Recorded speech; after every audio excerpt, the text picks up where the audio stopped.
Well, hello folks, welcome back to Haggard Hill. Show you what I got going on today, what I'm going to start working on. I've got a piece of walnut log here that I cut off the end of my fireplace mantle when I got ready to put it up. It's about 26 inches long or so.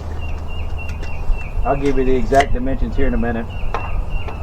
Anyway, what I'd like to do is probably put this on the sawmill, split it in half, and use the two halves to make a tabletop. Now obviously they're not going to be exactly the same size because the log is different shape top to bottom, but they're going to be close. A couple videos back you saw me clearing off my old lumber stack, or searching through my old lumber stack to find some walnut. And what I'm going to use that walnut for is to put the legs on the bottom of this, but I'm going to split this in half to make for the tabletop. Let me pull you up a little closer so you can see this in better detail. So it's live edge on the front, of course flat on top and bottom and on the back, so it's flat on those three sides and then on the top and the bottom. It is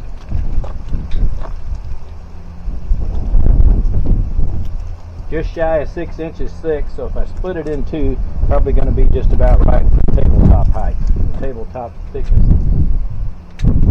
At the narrow end, at the top, it's 12 3/4, and then down here it's 14 3/4. So I got to decide how I want to do this, whether I want to cut off the live edge. I think I would like to leave the live edge on it, maybe split it in half this way, and then have this be the front of the table facing out into the room. It'll be kind of shallow, but you know, I think I could get the most or the best look out of it that way. I sure hate to cut off that live edge. So watch along as I put this on the mill. We'll split her down, see what we can do with it, and start this project. Alright, we had to put some boards up here to clamp it in. We've got it set to split down the middle. Let's mill this and see where we come up with.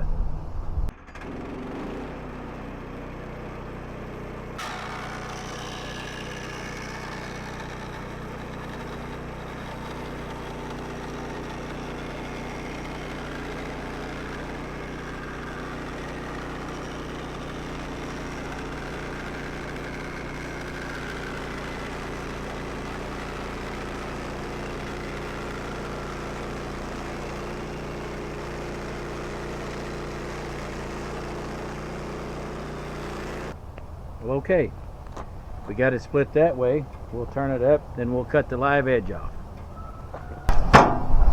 Alright, I decided that 3 inches was a little bit too thick, so I'm going to cut these down to 2 1/8, so then after I plane them they'll be 2 inches thick. So here we go.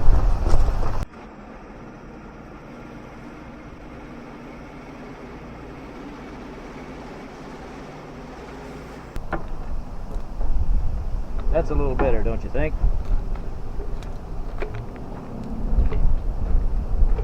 Alright, well here's what I've got. I've got two pretty thick slabs.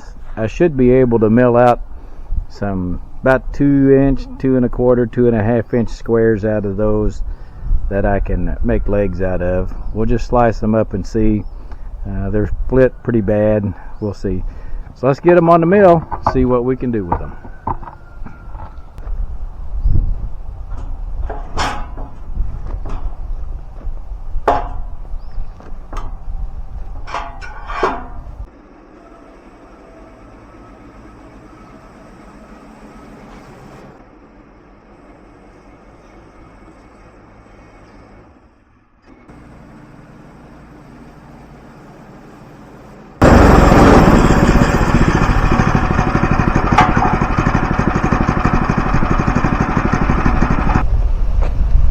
Well, surprise, surprise, what I thought was walnut hidden in the bottom of that stack is actually oak.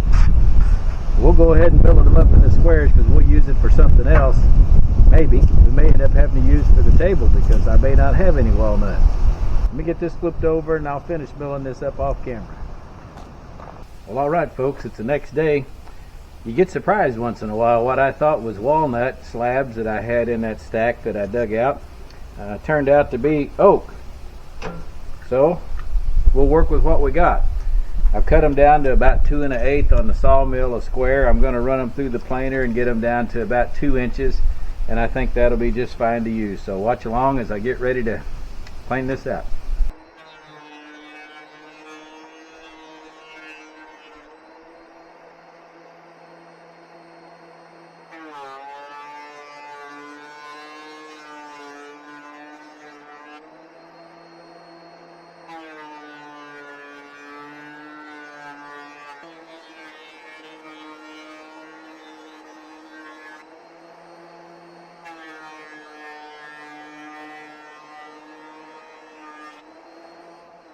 Well, alright, there you have it. I've planed them all down.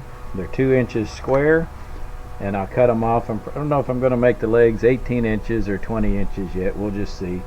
But turned out pretty good. Now, I like the rustic look, so these knots don't bother me. Matter of fact, I really like this with the cracks in it. It shows a lot of character. All of my cabinets in my house are made out of knotty alder, and I had them done, I don't know, probably 12, 13, 14 years ago, back before knotty alder was popular. And I told the cabinet maker, I said, don't throw away a board with a hole in it. I want that in my cabinets. So anyway, I like the rustic looking stuff. So now we'll get the walnut out and see if it's ready to be planed. Alright, so here's my walnut. We're going to start planing it down.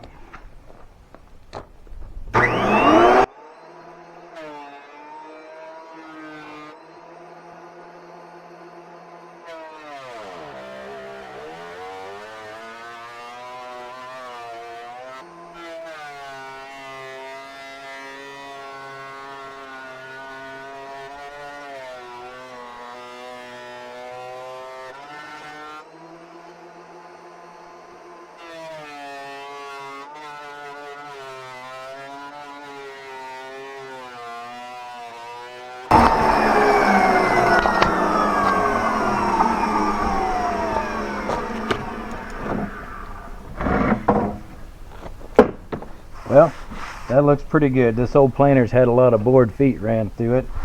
Get some snipe down here on the ends, but I can clean that up when I hand sand it. I'll probably start out with 80 and then work it all the way up to about 320. But turned out really nice.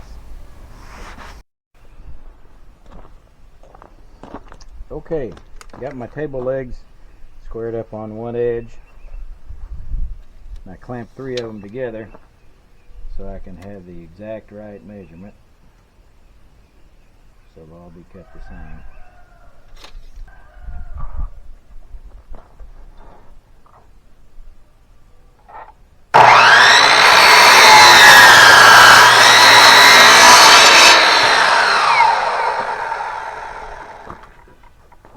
Okay, there's 3.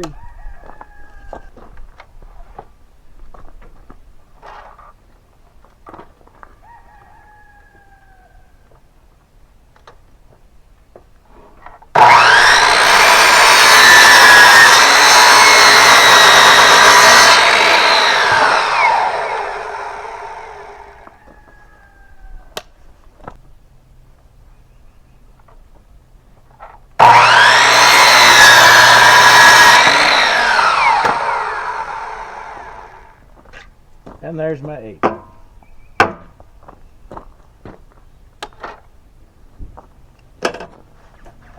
Pretty nice table leg.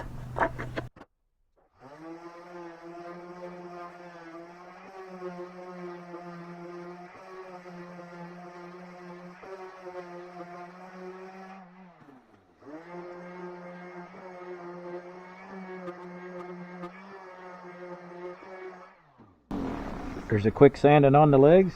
Just have 7 more to do. Alright, we're going to sand this walnut now. Won't take a whole lot. We're going to start out with 120 and then take it down to 320.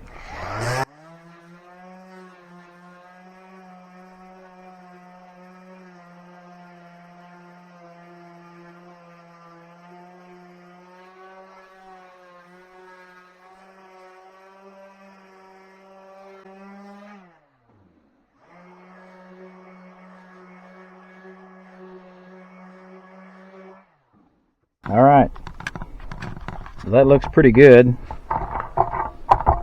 You know, I don't have proper woodworking tools. I need a big belt sander or sander that works like a planer.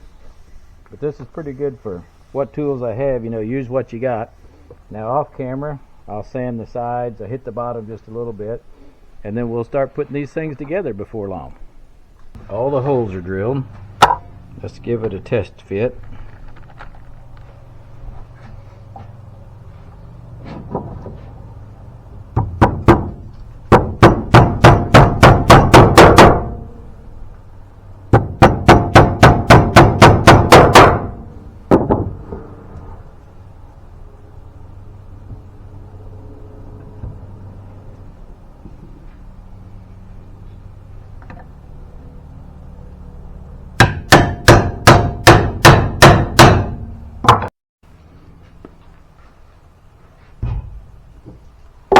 Alright, I think I'm ready to start gluing this up. Got some glue down in those holes already. Put some glue on this end. Smear it around good.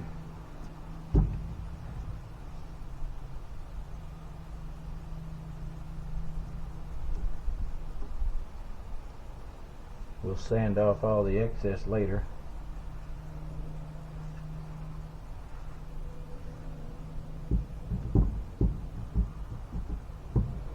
Once I get this all together, set it on the floor and I'll put some clamps on it. Put some weight on it too.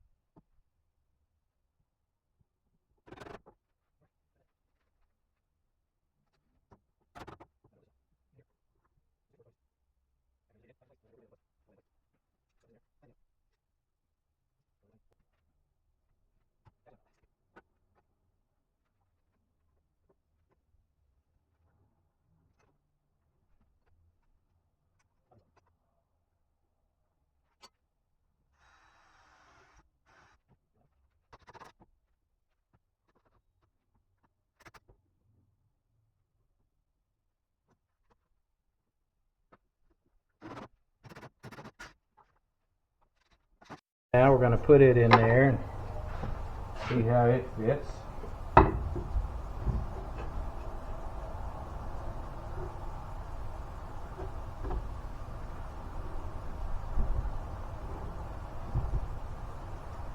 Okay, fits pretty snug.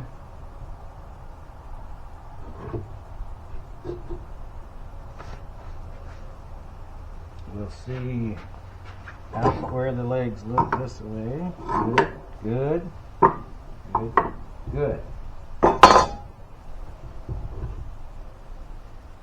Now I might put a pocket hole in these.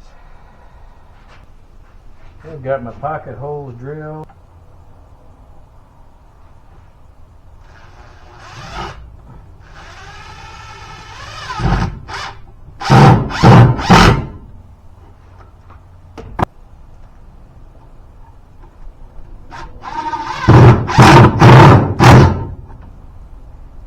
Alright, well here's kind of the finished product of one. I've got one more to do. Let me get my plugs put in these holes, get them glued up, and then I'll set some weight on it and get her clamped together.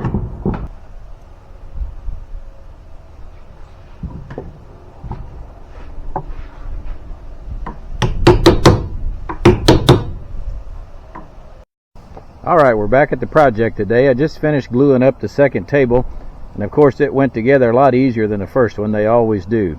So here's the first one. It's all completely dried. I'm going to go over it with some 320 grit sandpaper. I'll do that off camera, no sense showing you what sanding looks like. I'm sure you've seen that. Once they're both all finished and sanded up good, then I'm going to go over them with a finish called natural tung oil. It's made by the Real Milk Paint Company, and I used it on all of my walnut countertops in the house. I used a dark natural tung oil on my floors. Makes for a great finish. So we'll sand this up. When the second one gets ready and sanded up, then I'll show you what the finish looks like. Alright, I'm back at the project today. Sorry it's been a few days trying to get this done. We had some tornadoes come through the area about a week and a half ago, and I've been busy trying to help out some of my church members and other community members that had trees down and things like that, but finally got a chance to come back and start working on this project today. So we're going to put a coat of finish on this. You'll notice it's got some cracks in it. I love the rustic look, so I'm not too worried about that. These are just going to be some end tables to go by sofa. I've wiped it down with mineral spirits so you can see the walnuts already darkened up just a little bit. You see it wobbling a little bit. My tabletop is not level, so don't judge me on that. When you set it on the floor, everything's good. So we're going to put this tung oil finish on there, and it's like I said before, it's from the Real Milk Paint Company. It's natural tung oil. It's got a clear finish. It just darkens the grain, and then you mix it mix it 50-50 with mineral spirits, or when I use it on my walnut countertops, I actually use a food grade orange citrus solvent that works really good. So here we go. We'll take a look at it, and you'll just see how beautiful it makes this walnut, and it really soaks it up, brings the color out. You just put a thin coat on, let it dry. Usually put a second coat on, then just buff it with an old piece of t-shirt or something. It works great. But you can see the finish. Of course, it looks slick and shiny now, but when it dries, it'll be waterproof, and it actually has a matte finish. It's not real shiny, which I like. I did my floors in this. It worked out great. I didn't like the real shiny polyurethane look. Nothing against it, it's just not my style.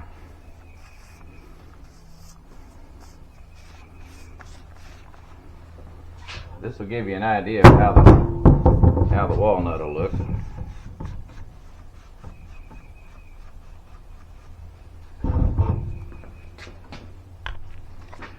I'll turn it up so you can kind of see it. Looks really good. This stuff soaks in really well.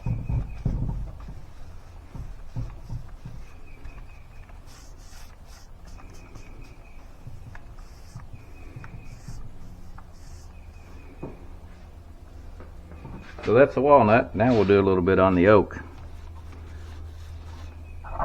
Doesn't really change the color of the oak a whole lot. Of course, it doesn't change the color of the walnut a whole lot. It just brings out the natural grain. This will just kind of give you an idea.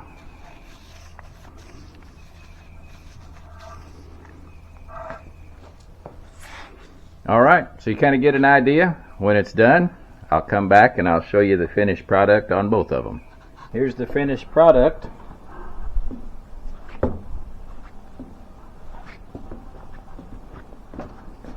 Thought I'd video them out here because my lighting inside would be pretty poor this time of day for them.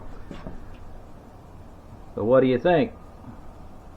Not too bad for an amateur. That natural tung oil makes a beautiful finish on the walnut.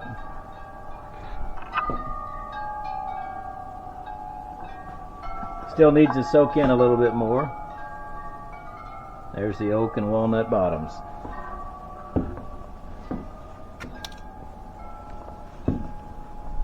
We'll get these put in the house and surprise the missus while she's out running some errands today, so she'll be surprised when she gets home.